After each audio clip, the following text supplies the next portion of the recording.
Hello everyone, welcome to my domain. I'm CivicBot and today I'll be reviewing Transformers Beast Wars Tigatron.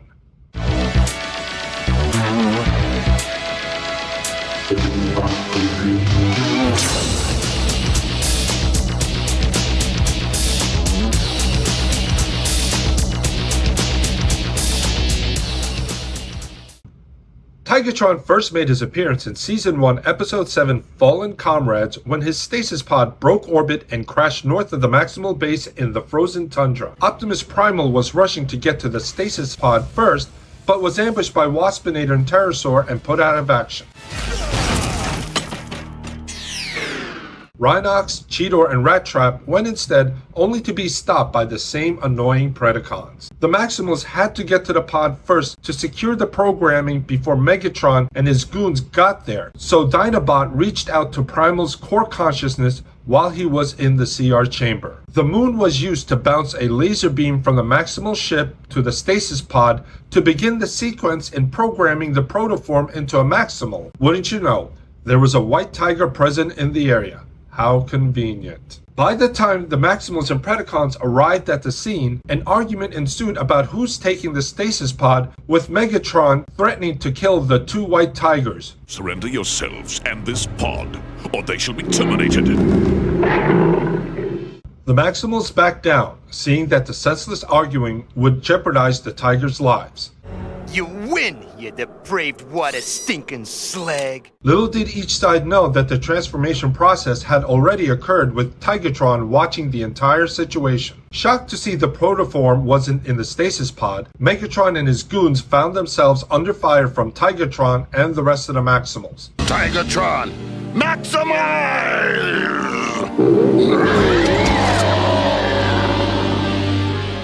Primal, recovered from the CR chamber, flew in just in time to join the battle, which resulted in the Predacons retreating, as usual.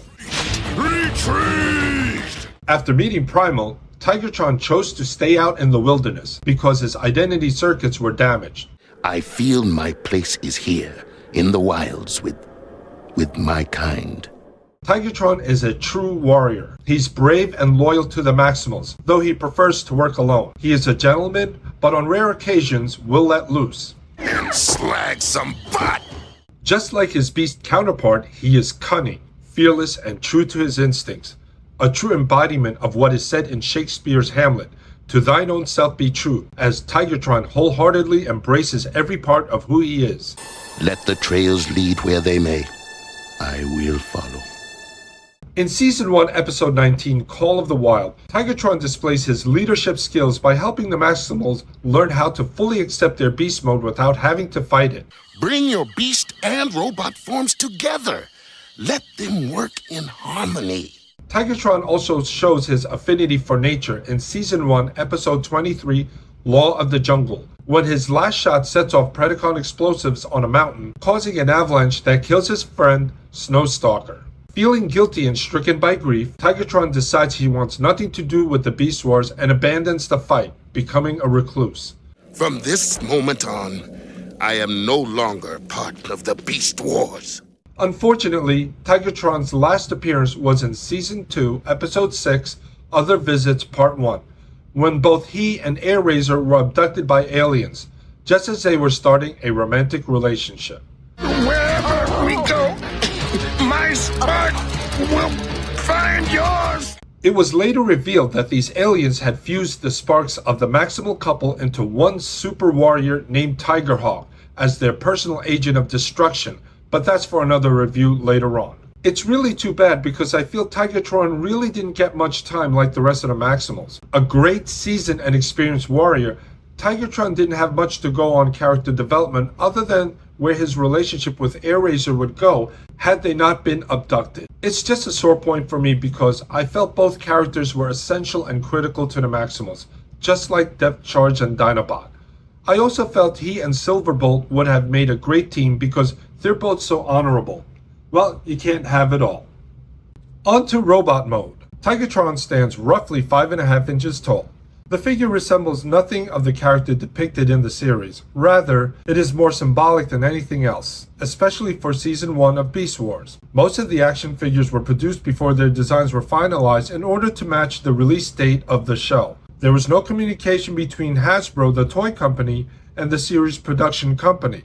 So, by the time the series came out, it was already too late for accuracy. Not to mention, Hasbro was still getting into the groove of what did and didn't work, and what made the figures appealing, so that's why many Season 2 figures are unique and much better looking in their designs. Even the guns, one being a water gun with what looks like intestines molded into it, looks nothing like what Tigatron wielded. The tiger head sticks out way too much, which leaves this gap in his upper torso. Then there's the alien head, which was never shown in the Beast Wars American version. And, if you hadn't noticed already, it's pretty much the same mold as Cheetor, just painted white. However, I do appreciate the detail they put into the figure with the tiger stripes and the green eyes. I also like the chrome that they added onto the front of the legs with the spikes and on his armored skirt. The teal really pops out against the white paint. But here we have Transformers War for Cybertron Kingdom Tigatron, which I'll be doing a review in the near future. This action figure stands 6.5 inches tall and is almost completely show accurate with the exception of the tiger head. Now, if you want one that is an exact copy of the character on the series, then you'll have to purchase Takara Tomi's Masterpiece series if you're willing to spend a few $100.